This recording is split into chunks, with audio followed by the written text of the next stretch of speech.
It was a gray and damp morning in New York City, the streets always chaotic. Felt particularly grim with the sound of taxis echoing between the buildings and the hurried footsteps of people trying to escape the cold in front of a bakery.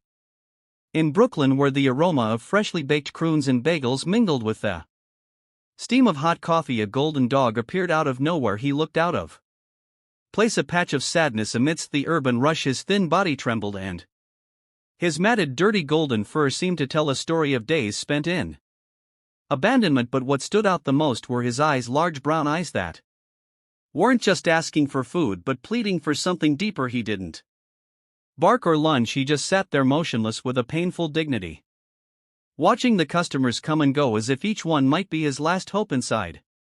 Maria, the bakery owner, noticed the dog for the first time while arranging a tray of muffins. Her heart skipped a beat. She had seen many stray dogs wandering the streets of New York, but there was something different about this one. He seemed on the brink of despair, yet still clung to a gentle demeanor. From time to time he lifted a hesitant paw as if wanting to knock on the door, but he never did. It was as if he were waiting for his bagel in the trash and looked at the animal with guilt, but no one did anything. Life in New York moved on relentlessly, swallowing stories like that without a second thought. As the day began to fade into evening, Maria stepped outside to throw some leftover bread into the trash. The dog, still there, slowly got up. He didn't run, didn't pounce, he simply approached very slowly until his paw touched Maria's hand. She froze, feeling the cold, damp touch. For a moment it felt as if all the noise of the city had disappeared. It was just her and that gaze, and that's when she realized this dog wasn't just lost, he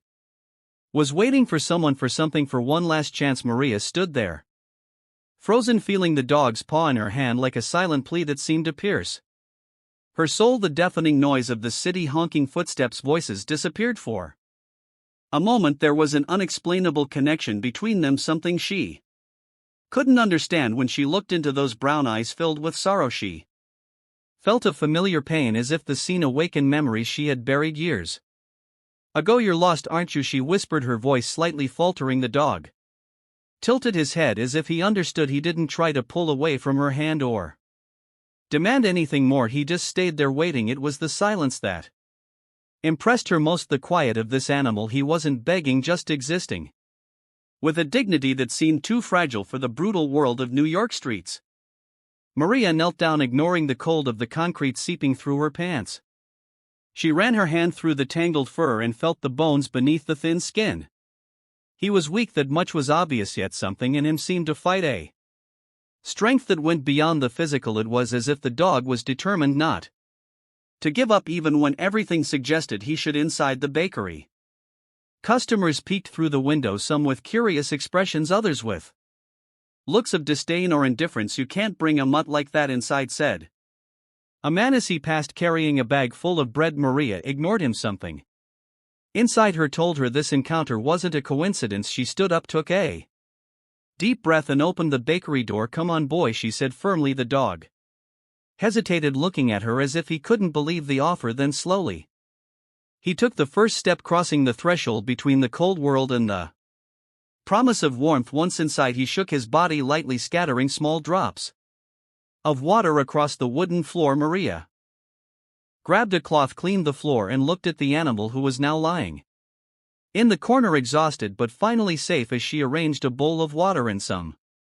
pieces of bread, she couldn't help but think about how this moment felt different from anything she had ever experienced. The dog wasn't just an intruder or a problem to solve. He seemed to carry a secret, something Maria couldn't quite understand yet, but was about to discover, something that would change her life forever. The next morning the bakery was busier than usual. The news of the bakery dog had spread throughout the neighborhood, and now customers were arriving not just for their bagels and coffee but also to see the new visitor. The dog, lying in a corner near the counter, watched everything with his calm, attentive eyes, but didn't move much. Still, his presence seemed to have a strange effect on the atmosphere of the place. Maria, while taking orders, couldn't stop stealing glances at him. Since the dog had walked through the door, something inside her kept stirring. She didn't know what it was. Guilt, maybe old memories that insisted on resurfacing even though she tried to suppress them while preparing a cappuccino for a customer she remembered.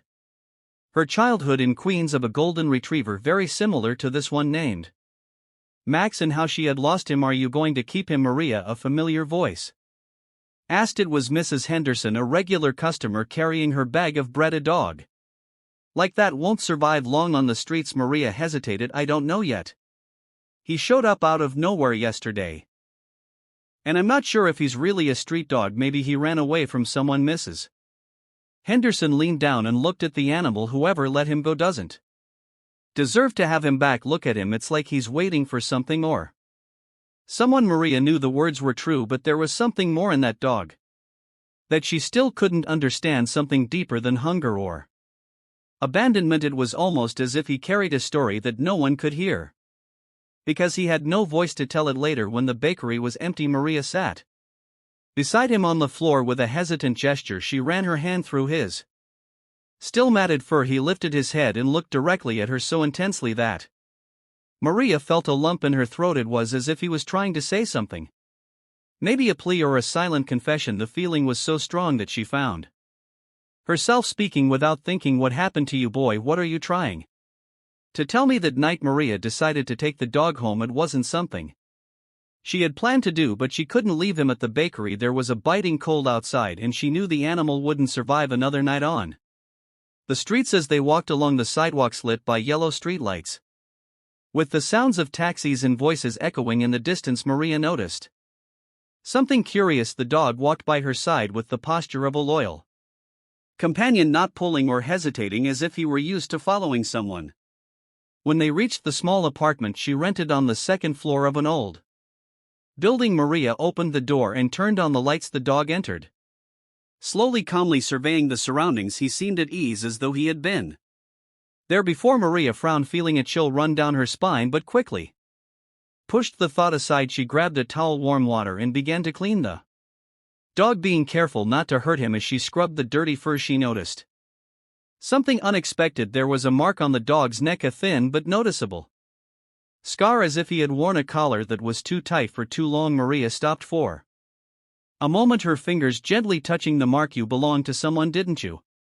she whispered. The dog looked at her, and for a brief moment it seemed as though he understood everything. Maria felt a strange weight in her chest, as if this animal were a puzzle whose last piece was still missing. Later, as she settled onto the couch with a cup of tea, the dog lay down near her feet, breathing slowly. The stillness of the moment brought unwanted memories to the surface. Maria remembered Max, her childhood golden retriever. He had been her best friend, a safe harbor during the toughest times of her life, until one day her father, in the height of a fit of rage, decided they no longer needed a burden and gave him to a shelter. Maria never knew what happened to him after that. "It can't be," she murmured as she looked at the sleeping golden dog. The thought was absurd, but there was something about him that made her feel like she was looking at a ghost from the past. She shook her head, laughing at herself. "You're going crazy, Maria." However, that night, as she tried to sleep, she heard a soft sound coming from the living room. She got up slowly, her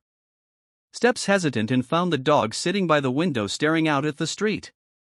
Lit by the lamp posts, he was still but seemed to be waiting for something or someone, and in that moment Maria realized that maybe it wasn't her saving the dog, maybe it was him who had come back to save her. The next morning, Maria woke up to the sound of soft scratching at the living room door. The golden dog was there sitting and looking at her with attentive, patient eyes. He seemed eager to go outside, but not in a frantic way. It was as if he had a purpose. "Do you want to go outside?" Maria asked, still sleepy. The dog tilted his head, and she felt the answer was clear. She put on a coat, attached an improvised leash to the dog, and went downstairs. Once they reached the street, the dog started walking in a specific direction without hesitation. Maria followed him, intrigued. He seemed to know the way, ignoring the loud sounds of cars and the rushing crowds. The path didn't make sense to Maria. It was a mix of busy corners and quiet alleys. She tried speaking to the dog, but he didn't look away or slow down. Each step seemed to lead to a destination she couldn't predict. After nearly half an hour of walking, they reached a small deserted park tucked between two tall buildings. The dog stopped near an old, weathered wooden bench. He sat there, staring intently at a tall, twisted tree nearby. Maria felt a chill. "Why here?" she murmured, trying to understand what it meant while she was observing the area. Something started to feel strangely familiar. The tree, the bench, it was like an echo of an old memory. Then it hit her. This was the park where she used to bring Max when she was a child, the same place where she spent hours playing with him, escaping the shouting and arguments at home. Her chest tightened. Have you been here before? She asked the dog, her voice trembling. He just stared at her as if the answer was obvious. Not knowing what to do, Maria sat on the bench, her heart racing. The idea was absurd. The dog couldn't be Max. That was impossible. But the more she looked at him, the more she felt like she was facing something that defied logic. He wasn't just a lost stranger, there was something there, a connection she couldn't explain, but it seemed to run deep. Suddenly an elderly woman approached, carrying a bag full of bread to feed the birds. She stopped and looked at the dog with an expression of recognition. I've seen this dog before, she said softly. Maria quickly turned to her. What do you mean? Where? The woman hesitated, pointing at the dog. A few years ago he used to hang around sh. Stir over in Queens, but he disappeared. It was like he went looking for something or someone. The woman's words echoed in Maria's mind as she walked home with the dog by her side. Look for something or someone. The phrase seemed like a clue, but to a riddle she still couldn't solve. Throughout the entire walk, Maria tried to organize her thoughts, but more and more memories from her childhood resurfaced, blending with reality. She wondered if she was just projecting her guilt onto the dog, or if there was something deeper that she still couldn't understand. That night, as the dog slept on the living room rug, Maria decided to take action. She grabbed her laptop and began searching for information about the shelter the woman had mentioned. After several unsuccessful attempts, she found the name Hope Haven Animal Shelter, a small shelter located in Queens near the neighborhood where she grew up. Maria's heart raced. She hesitated for a moment before writing down the address and deciding she would visit the next day. The next morning, with the dog by her side, Maria took the subway to Queens. The ride was silent, but her mind was racing. When they arrived, the shelter looked as rundown as she had imagined. A rusty fence, a small crooked gate, and a simple building with peeling paint. A middle-aged woman with a gentle expression and simple clothes came out to greet her. Can I help you? Maria quickly explained how she had found the dog and mentioned what the woman in the park had said. The caregiver, who introduced herself as Ellen, looked at the dog attentively and seemed to recognize him immediately. Oh yes, I remember this boy. We used to call him Lucky. He showed up here a few years ago with an old collar and marks on his neck. He stayed with us for a while, but one day he disappeared. We never knew where he went. Lucky, Maria murmured, kneeling beside the dog. He looked at her as if waiting for something. Was he someone's? She asked, her voice trembling. Ellen shook her head. We never found the owner. But he was different. He always seemed to be waiting for someone. He never really connected with anyone here, even though he was so sweet. Maria felt a knot in her chest, as if a piece of a puzzle was about to fall into place as Maria petted the dog. Ellen seemed to hesitate before continuing. No, there's something curious about him. When we found him, there was a small piece of metal stuck in his collar. It was a medallion with a name engraved on it. Maria looked up, her heart pounding. What was the name? Ellen went to the building and returned with a small aged envelope. Inside, she took out a silver medallion with letters worn down by time. Maria took the object with trembling hands and read what was engraved. Her breath caught for a moment. There it was, the name she never expected to see. Max. Maria stood frozen, her fingers gripping the small medallion as if it were a fragment of a dream. It was impossible, couldn't be the same Max. Years had passed, even decades, but as she looked at the dog by her side, that persistent feeling returned with full force. He was staring at her with his deep, serene eyes, as if he already knew what she had discovered. Are you sure he came with this medallion? Maria asked Ellen, trying to control her voice. The woman nodded, her gaze fixed on the medallion. Yes, he had it on his collar.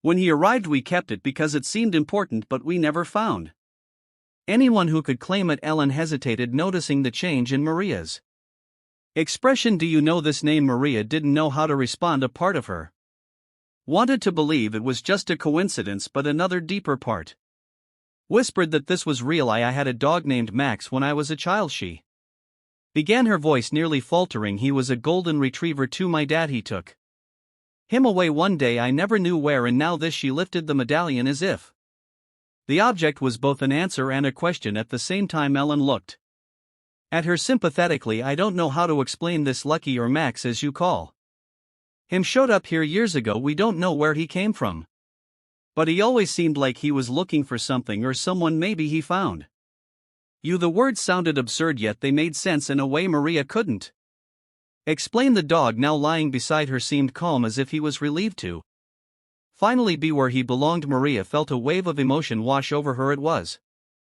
as if all the weight of guilt and unanswered questions she had carried for years was being lifted in that moment. But how is this possible? She asked quietly, more to herself than to Ellen. There was no logical explanation. The time, the distance, the odds, all of it made the idea seem ridiculous, and yet there he was with the pendant that confirmed the name she hadn't spoken aloud in years. As Maria stroked the dog's golden fur, tears began to roll down her face. Max, or Lucky as they called him now, came closer and rested his head on her lap. It was a simple gesture, but full of meaning. For the first time in a long time, Maria felt a sense of peace. It didn't matter if there was logic to this story. All that mattered was that somehow they were together again. The journey back home seemed longer than ever. Maria held the medallion in one hand while the other stayed firmly on the makeshift leash of the dog. Max, she could no longer call him anything else, walked beside her with calm yet determined step, as if he knew they were heading to the place where he finally belonged. The medallion seemed heavier than it should in her palm, carrying all the memories of a childhood Maria thought she had buried. When they arrived at the apartment, Maria closed the door and sat on the floor, still holding the medallion. Max watched her, his head slightly tilted as if waiting for her to speak. The room, usually warm and welcoming, felt suffocating with the weight of the revelation. How did you find your way back to me? Maria murmured, more to herself than to him. Years have passed. I didn't even know where you were. She vividly remembered the day Max was taken away. It was a hot summer day, and her father, impatient and irritated, had said that Max was a burden. Maria had begged, cried, but the words of a 10-year-old girl carried no weight against the cold determination of a man hardened by life. When she came home from school that day, the yard was empty and Max never returned. I thought you were. She stopped, the word dead caught in her throat, but Max, lying at her feet, was living proof that something stronger than chance had conspired to bring them back together. Maria stroked his fur, now clean and softer, feeling a connection so intense that it seemed to transcend time. In the days that followed, Maria couldn't think about anything else. The story of Max, or Lucky as he had been called at the shelter, spread throughout the neighborhood. Some customers from the bakery began leaving gifts, food, toys, and even a new bed for him. Despite this, Maria felt that something was still coming, as if Max's journey to her wasn't completely finished. One night, while going through old documents in a forgotten box in the closet, Maria found a photo. It was from her childhood with Max at the same park where he had taken her weeks before. She gently touched the photo, tears welling up in her eyes. The dog in the photo was proof that Max had always been her safe harbor, even when the rest of her life seemed to be falling apart. She placed the photo next to the locket on the nightstand and walked into the living room. Max was lying on the rug, eyes closed, but his breathing was calm. Maria sat beside him, leaning against the wall. I don't know how you did it, but thank you for coming back, she whispered.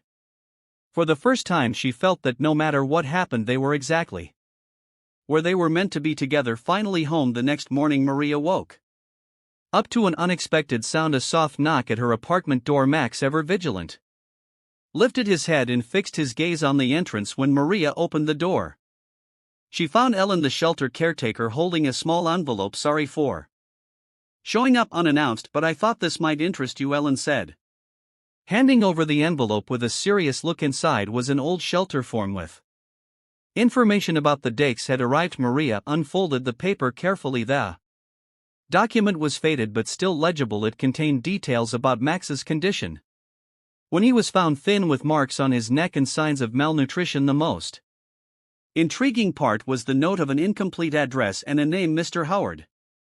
Anne explained that the address had been found on an old collar Max had worn when he arrived. We could never trace who that person was. Maybe you can find out more, Ellen said before saying goodbye. As soon as Maria closed the door, she felt a mix Of curiosity and apprehension, the name and address seemed like important clues. But they also brought up memories of her father and the cruel decision that had marked her childhood, with Max lying at